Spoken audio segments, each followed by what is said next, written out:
In today's video, I'm going to teach you how to add Calendly to Webflow.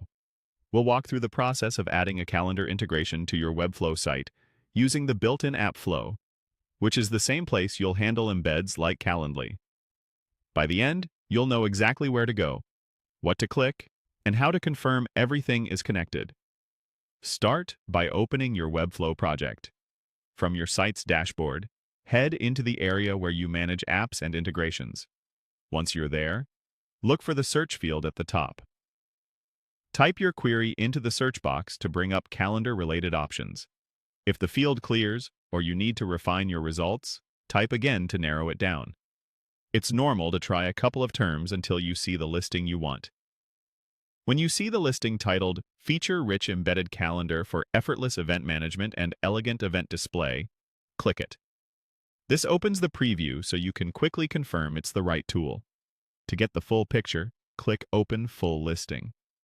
This takes you to the complete app page in the Webflow Apps Marketplace, which is where you'll review details and proceed with installation. On the app page, click the Description tab. Take a moment to read through what the integration does, what kinds of calendar displays it supports, and any notes about embedding or syncing. This helps you confirm it matches the scheduling or calendar experience you want on your site. Next, click the Permissions tab. Permissions outline exactly what the app can access in your Webflow project, such as reading site structure or adding components.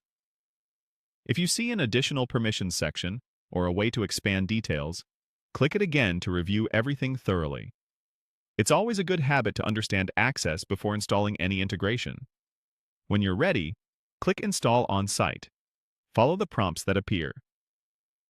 During this step, you'll typically select the specific Webflow site you want to connect and confirm the requested permissions. Keep your browser open and wait for the installation to finish. Don't navigate away until the process completes. After installation, you'll be redirected to a confirmation screen that says, "Great, you're all set." That message means the integration is connected and ready for use on your chosen site. From here, you can return to your Webflow designer to place the widget or component where you want it to appear and finalize any display settings. That's it. You've used Webflow's app flow to add a calendar integration,